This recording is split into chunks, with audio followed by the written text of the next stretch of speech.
जब ब्रिटिश सरकार था ना, ब्रिटिश सरकार क्या करता था, सबसे पहले उसके पास एक पुराना सा बंदूक होता था, बंदूक का अलग अलग तरीका का, उसको बोलते थे ब्राउन बेस बंदूक। ठीक है, अब ब्राउन बेस बंदूक के जगह पे अब कहा सरकार कि अब हम न्यू एनफील्ड राइफल लाएंगे। ठीक है,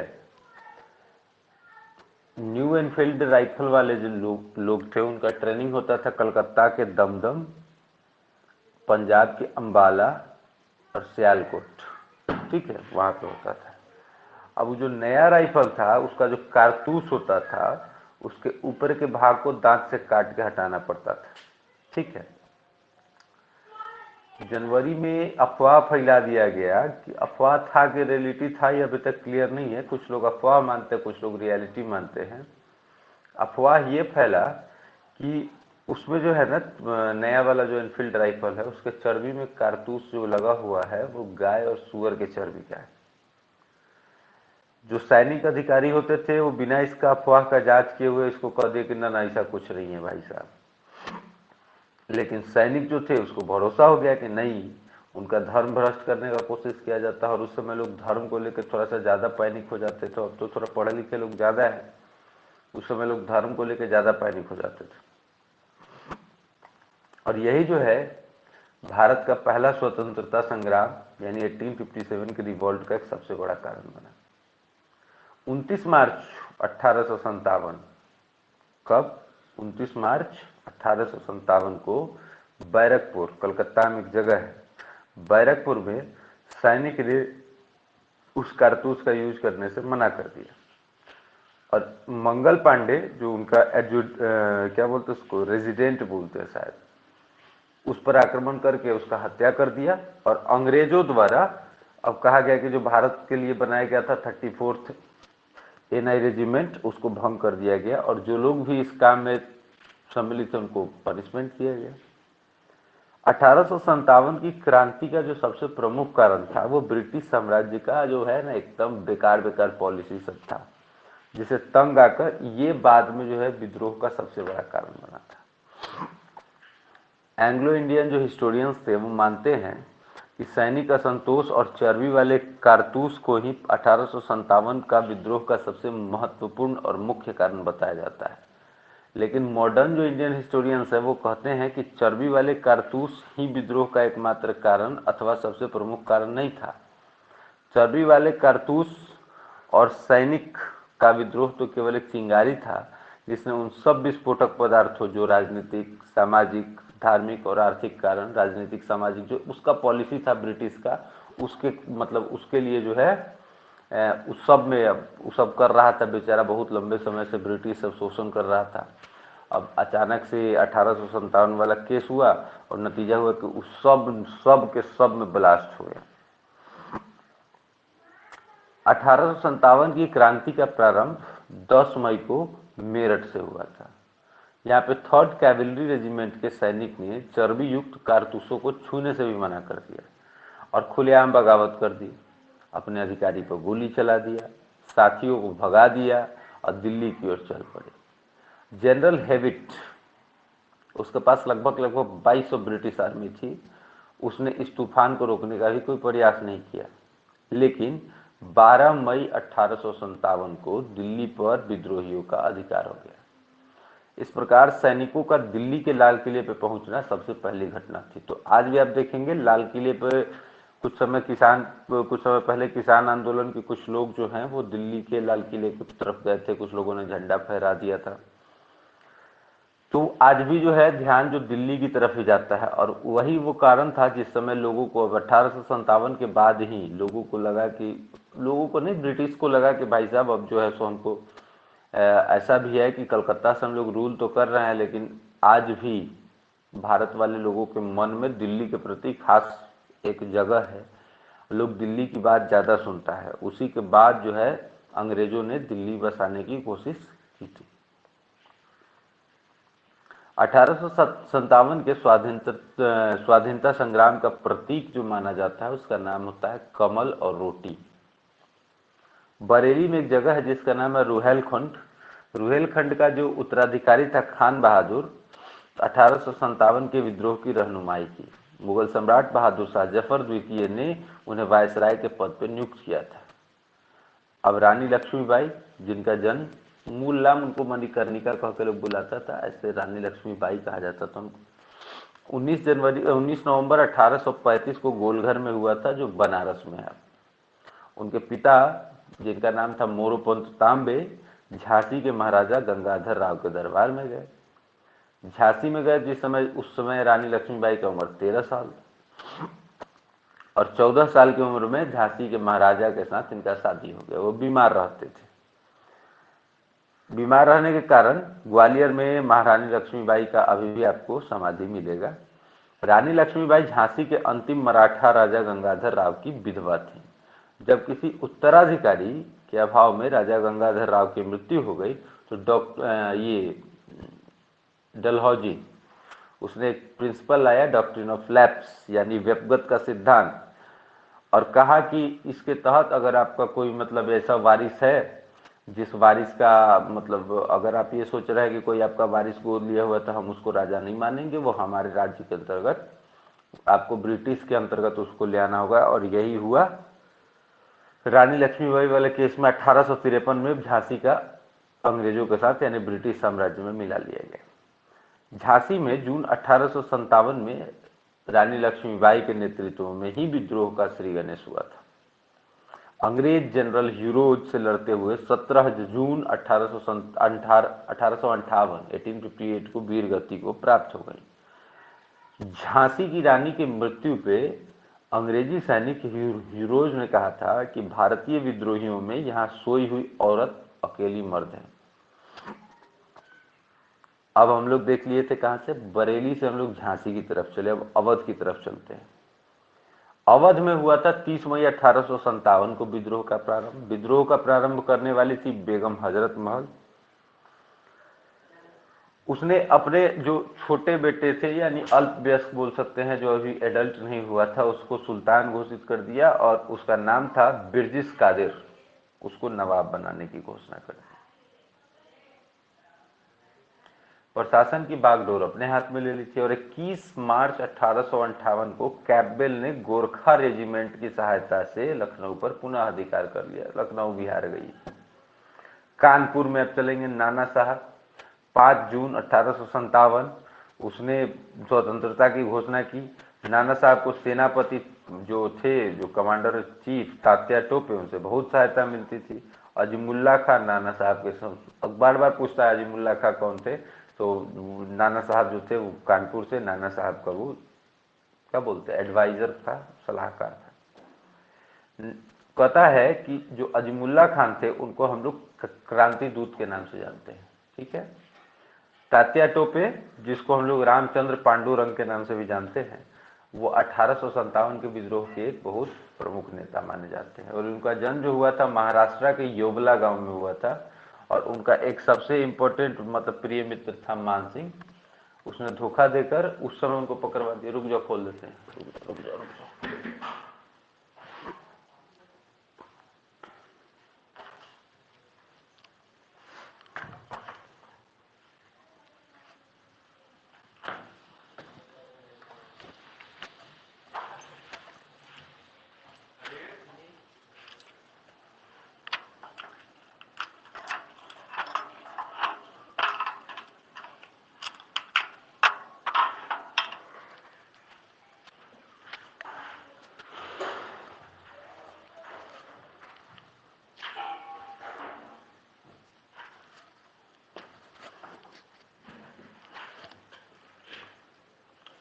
और उसका जो तात्या टोपे का जो दोस्त था, नाम था उसका मान सिंह, वो धोखा देकर तात्या टोपे को पकड़वा दिया।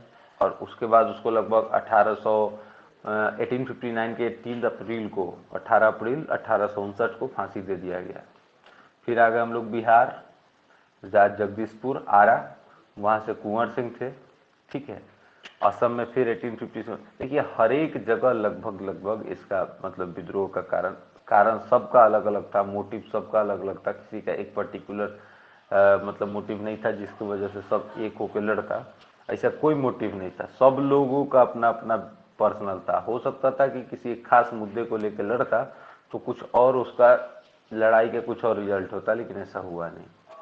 असम में देखेंगे तो असम में एक थे दीवान मनीराम दत्त, उसका जो मतलब अंतिम राजा के पोता जिसका नाम था कंदपेश्वर सिंह, उसको राजा घोषित करने की शुरुआत की तो अंग्रेज विद्रोह कर दिया।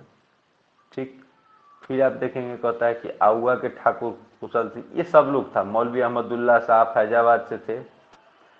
भारत के अलग अलग धर्म के अनुयायी जो थे वो लोगों ने आह्वान किया था, कहा था कि सारे लोग काफिर अंग्रेजों के विरुद्ध खड़े हों और भारत से बाहर खदेड़ दो।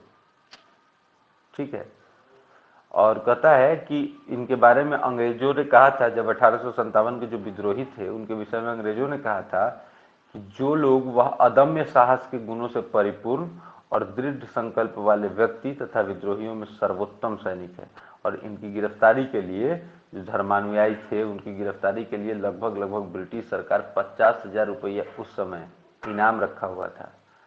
1857 के विद्रोह को मिर्जा गालिब ने स्वयं अपनी आंखों से देखा था, जिनका जन्म 27 सितंबर 1757 को आगरा में हुआ था और मृत्यु 15 फरवरी 1869 को हुआ था। 1857 के स्वतंत्र के संघर्ष में ग्वालियर के सिंधिया ने अंग्रेजों की सबसे अधिक मदद की थी। ठीक है, वही ग्वालियर के सिंधिया, ज्योतिरादित्य सिंधिया, वसुंधरा राजे सिंधिया, यशोधरा राजे सिंधिया, यही लोग थे। यूरोपियन हिस्टोरियंस ने ग्वालियर के मंत्री सर दिनकर राव और हैदराबाद के मंत्री सालारजंग की राजभक्ति की बड़ी सराहना की है।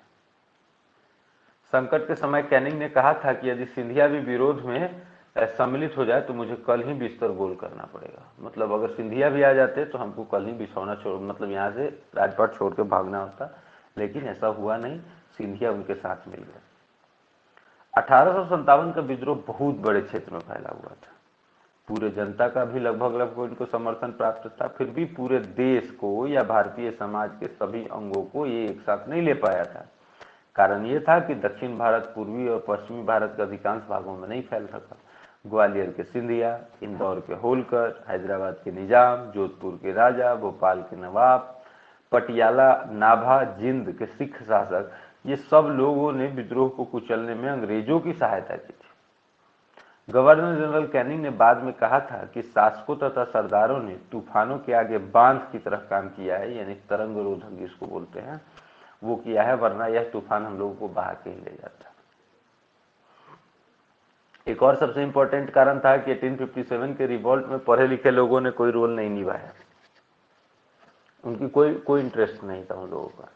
1857 के विद्रोह के समय भारत का गवर्नर जनरल लॉर्ड कैनिंग था। विद्रोह के समय कैनिंग ने इलाहाबाद को आपातकालीन हेडक्वार्टर बनाया था और लॉर्ड कैनिंग ने भारत में कंपनी द्वारा नियुक्त अंतिम गवर्नर जनरल तथा ब्रिटिश सम्राट के अधीन नियुक्त भारत का पहला वायसराय था। जुडिशियल रिफॉर्म्स के तहत कैनिंग ने इंडियन हाईकोर्ट एक्ट के द्वारा 3 जगह कोर्ट बनाया, बंबई, कलकत्ता, मद्रास। और सोशल रिफॉर्म्स के तहत कैनिंग ने क्या क्या बनाया, अगर कोई पूछे कि कोर्ट का जो श्रेय जाता है तीनों हाई कोर्ट का, बॉम्बे, कोलकाता और मद्रास, उसका जो है किसको श्रेय जाएगा, तो कैनिंग को। कैनिंग ने ही विधवा पुनर्विवाह अधिनियम लाया था। 1857 के सिपोही म्यूटनी में भारत में प्रथम स्वतंत्रता संग्राम के नाम से तथा ब्रिटेन में इंडियन म्यूटनी के नाम से कहा जाता है। अगर भारत की बात करें तो भारत में इसको पहला स्वतंत्रता संग्राम कहा जाता है, और ब्रिटिश की बात करें तो वो लोग इसको इंडियन म्यूटनी के नाम से जानते हैं। 1857 के विद्रोह के समय बैरकपुर में lieutenant general sir John Bennet Hearsey, वो जो थे वो कमांडिंग ऑफिसर थे। जिस समय 1857 का क्रांति हुआ, विस्कॉन्ट पाल्मस्टन ब्रिटेन के प्रधानमंत्री थे, क्योंकि उनका कार्यकाल 2 बार हुआ, 1855 से 1858 और 1859 से 1865। 1857 के विद्रोह की कमी सबसे बड़ी क्या थी कि एक तो सेंट्रलाइज्ड कोई प्लान नहीं था उन लोगों का कि सब लोग मिलकर किसी एक मुद्दे पे लड़ते, ऐसा कोई प्लान नहीं था। और उनका जो है कोई एक केंद्रीय संगठन नहीं था, मतलब किसी एक के क्या बोलते हैं, किसी एक के लीडरशिप में लड़ सकते, तो वैसा भी कुछ नहीं था उनके साथ। विद्रोहियों के नेताओं में कई संगठन की भावना कई कमी थी। ठीक है, कोई संगठन की भावना देखने में नहीं आई, कोई पूर्व सुनियोजित कार्यक्रम का अभाव था, अनुशासन की कमी थी। कभी कभी वो तो अनुशासित सेना के बजाय दंगाई भीड़ की तरह व्यवहार करते थे, इसलिए ज्यादा मार खाते थे। ठीक है, 14 सितंबर 1857 को अंग्रेजों के द्वारा दिल्ली पर अधिकार करने के क्रम में जनरल जॉन निकलसन घायल हुआ और 23 सितंबर को उसकी मृत्यु हो गई। लखनऊ में 1857 के विद्रोह के दौरान अंग्रेज रेजिडेंसी की रक्षा करते हुए sir Henry Lawrence, major general Havelock, general Neill, ये सब मर गया था। सर जेम्स आउट्रम और डब्ल्यू टेलर ने 1857 के विद्रोह को हिंदू मुस्लिम कॉन्स्पिरेसी यानी षड्यंत्र का नाम दिया था। ये सारी चीजें इसमें कहा गया था। ठीक, अगर आप देखिए वीडी सावरकर ने अपना जो किताब लिखा है the Indian war of independence of 1857, उसमें विद्रोह को सुनियोजित स्वतंत्रता संग्राम की संज्ञा दी, हालांकि सुनियोजित नहीं था। उन्होंने इस स्वतंत्रता की पहली लड़ाई इसको कहा था। और 1857 के भारतीय स्वाधीनता आंदोलन के सरकारी इतिहासकार सुरेंद्र नाथ सेन यानी एसएन सेन थे, जिनकी पुस्तक 1957 में पब्लिश हुई थी। सर सैयद अहमद खान के द्वारा किताब लिखी गई थी इसबाब बगावत हिंद, वो 1859 में पब्लिश हुई थी, जिसमें 1857 के विद्रोह के कारणों की चर्चा की गई थी। भारत सरकार के द्वारा आरसी मजुमदार को इतिहास लिखने के लिए नियुक्त किया गया था, लेकिन सरकारी अनबन के कारण उन्होंने इससे इनकार कर दिया और अपनी पुस्तक लिखी the sepoy mutiny and the rebellion of 1857, स्वतंत्र रूप से वर्ष 1957 में प्रकाशित किया गया। मजुमदार ने 1857 के विद्रोह को तथाकथित यानी सो कॉल्ड प्रथम राष्ट्रीय स्वतंत्रता संग्राम, न प्रथम, न राष्ट्रीय, न स्वतंत्रता संग्राम कहा था। 1857 का रिजल्ट क्या हुआ? उसकी लड़ाई का रिजल्ट ये हुआ कि जो है महारानी विक्टोरिया जो है क्राउन के हाथ में चला गया शासन, यहाँ से कंपनी के हाथ से। उसमें कहा गया कि 1 नवंबर 1858 को इलाहाबाद में हुए दरबार में लॉर्ड कैनिंग ने यह उद्घोषणा की कि कंपनी के शासन को समाप्त करके अब डायरेक्ट क्राउन के अंडर में ये चलेगा। ठीक है, इस उद्घोषणा ने भारत में ब्रिटिश साम्राज्य के विस्तार पर रोक, लोगों के धार्मिक मामलों में हस्तक्षेप न करना और एक समान कानूनी सुरक्षा सबको उपलब्ध कराना, ये सब शामिल कर दिए। सरकार ने राजाओं को गोद लेने की अनुमति प्रदान कर दी और आश्वासन दिया कि ब्रिटिश शासन के द्वारा पूरे नहीं किए जा सके थे वो किए जाएंगे। 1857 के विद्रोह के दमन के बाद ब्रिटिश सरकार ने भारतीय फौज के नव गठन यानी फिर से गठन करने के लिए 1858 के जुलाई में मेजर जनरल जोनाथन पील की अध्यक्षता में एक रॉयल कमीशन, जिसको पील कमीशन का नाम दिया जाता है, उसने क्या किया? सेना के रेजिमेंटों को जाति के आधार पर बांटा, समुदाय के आधार पर बांटा और धर्म के आधार पर बांटा। यूरोपीय सैनिकों की संख्या जो 1857 के पहले 45,000 थी, अब 65,000 कर दी गई। भारतीय सैनिकों की संख्या जो 2,38,000 थी, उसको घटा के 1,40,000 कर दिया गया। बंगाल में यूरोपीय सैनिकों का भारतीय सैनिकों से अनुपात 1:2 रखा गया, यानी भारतीय सैनिक 1 तो यूरोपीय सैनिक 2 रहेगा। जबकि मद्रास में और बंबई में क्या रखा गया? भारतीय सैनिक 1 तो अंग्रेजी सैनिक 3। ठीक है, 1857 के विद्रोह के बाद ब्रिटिश सरकार ने सिपाहियों का चयन गोरखा, सिख और पंजाब के उत्तर प्रांत से किया था। ठीक है, ये कहानी आपकी 1857 की थी। इसमें अगर आप लोगों को कोई दिक्कत हो तो पूछ लीजिए।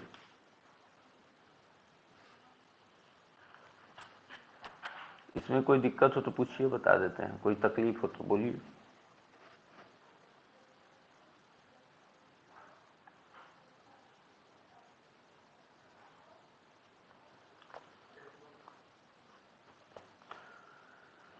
पूछता है क्वेश्चन कि अंग्रेजी भारतीय सेना में चर्बी वाले कारतूसों से चलने वाली एनफील्ड राइफल कब शामिल की गई थी?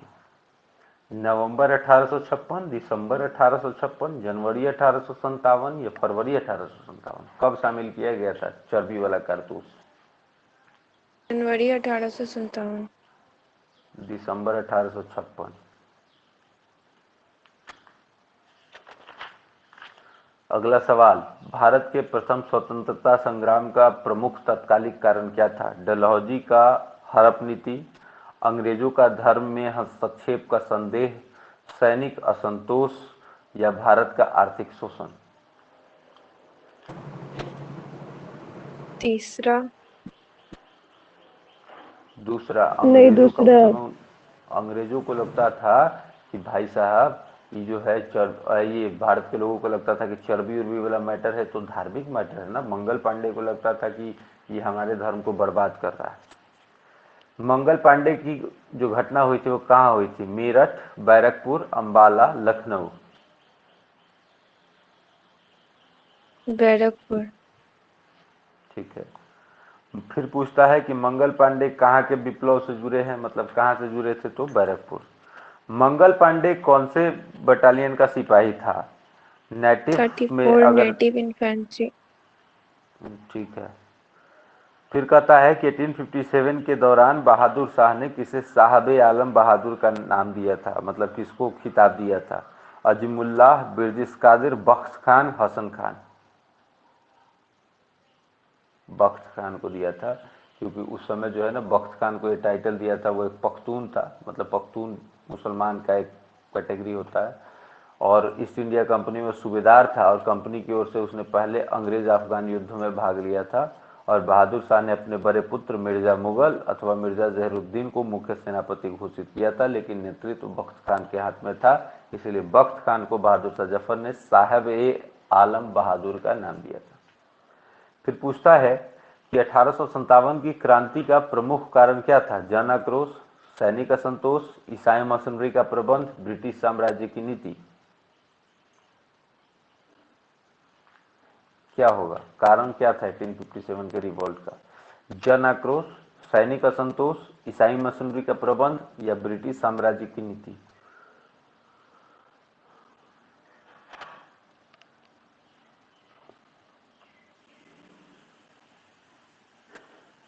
ब्रिटिश साम्राज्य की नीति थी, पॉलिसी के कारण।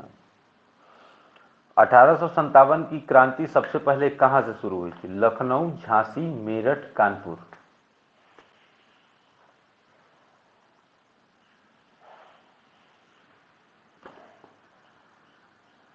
मेरठ। ठीक है। फिर कहता है कि 1857 के स्वतंत्रता संग्राम से संबंधित पहली घटना क्या थी? पहली घटना के रूप में कौन सी घटना घटी थी? पहले, कानपुर में विद्रोह और नाना साहब का नेतृत्व संभालना। दूसरा, बेगम हजरत महल के द्वारा अवध का नेतृत्व। तीसरा, सैनिकों का दिल्ली के लाल किले पे पहुंचना। और चौथा, झांसी की रानी का विद्रोह। कौन सा ऑप्शन सही है? क्वेश्चन क्या था? 1857 के स्वतंत्रता संग्राम से संबंधित पहली घटना क्या थी? कानपुर में विद्रोह और नाना साहब का नेतृत्व संभालना। दूसरा, बेगम हजरत महल के द्वारा अवध का नेतृत्व। तीसरा, सैनिकों का दिल्ली के लाल किले पे पहुंचना। और चौथा, झांसी की रानी का विद्रोह।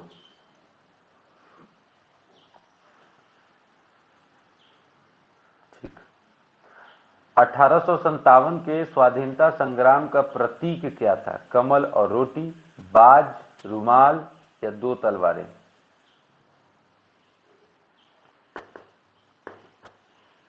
ठीक है। 1857 के संग्राम में निम्नलिखित केंद्रों में से सबसे पहले अंग्रेजों ने किसे पुनः अधिकृत किया था? झांसी, मेरठ, दिल्ली, कानपुर।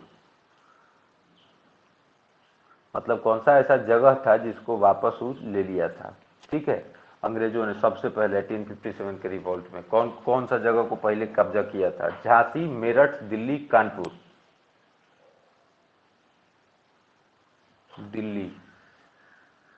निकलसन जो है 3 महीने घेराबंदी किया और 20 सितंबर 1857 को अंग्रेजों द्वारा दिल्ली की पुनर्प्राप्ति कर ली गई। रानी लक्ष्मीबाई की जन्मस्थली कहाँ है? आगरा, झांसी, वाराणसी, वृंदावन।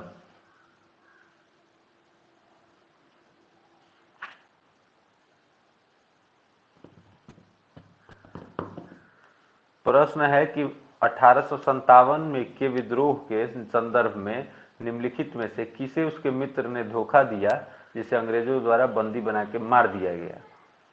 1857 के संदर्भ में निम्नलिखित में से किसे उसके दोस्त ने धोखा दिया जिसे अंग्रेजों द्वारा बंदी बनाकर मार दिया गया? नाना साहब, कुंवर सिंह, खान बहादुर, तात्या टोपे। तात्या टोपे। कुंवर सिंह 1857 के विद्रोह के एक प्रमुख नायक थे। वह निम्नलिखित में से किससे संबद्ध थे? बिहार, मध्य प्रदेश, राजस्थान और उत्तर प्रदेश। बिहार, ठीक है।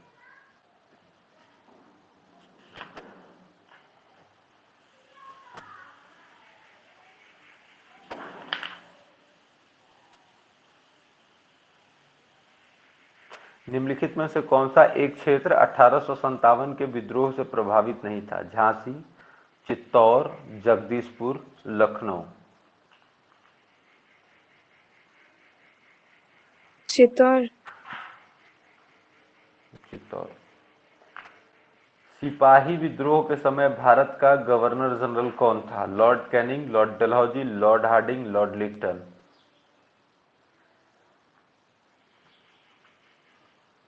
ठीक है, लॉर्ड कैनिंग, ठीक बात।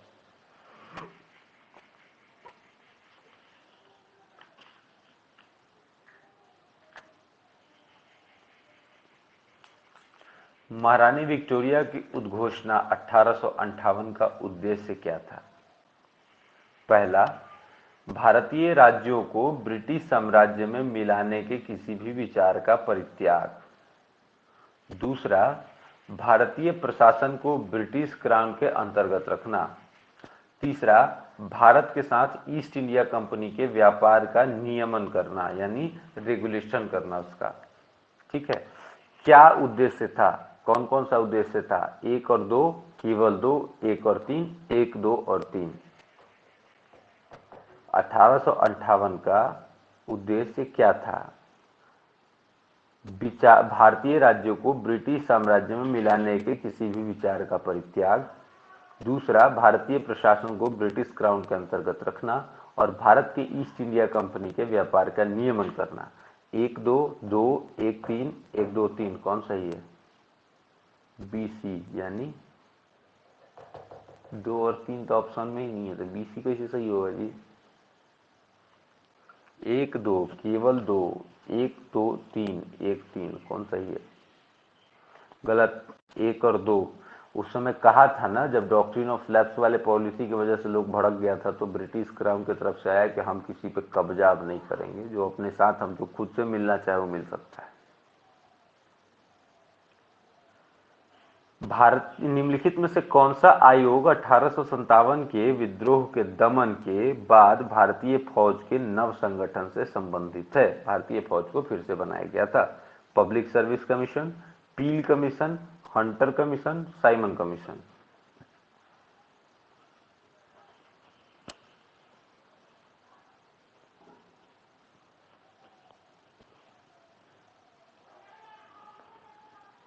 ठीक है, ये आप लोगों का मोटा मोटी कंप्लीट है, इसमें कोई दिक्कत नहीं है। इसमें अब विशेष पढ़ने की आवश्यकता नहीं है। 1857 में कुछ ऐसा पार्ट है जो आपको लगता हो कि नहीं हो पाया या होने की संभावना है, या कोई और समस्या हो तो बताइए।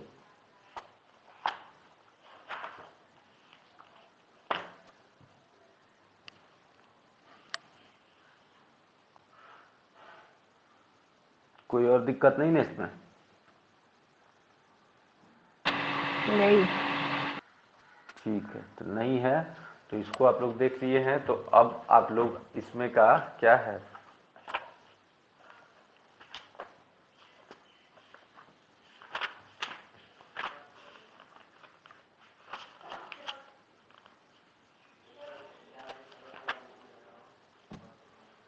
एटीन 1858 से हम लोग पढ़ेंगे इसमें कि भारत सरकार अधिनियम क्या क्या हुआ था, और उसके बाद 1861 में आया, 1892 में आया, 1909, 1919 और 1935।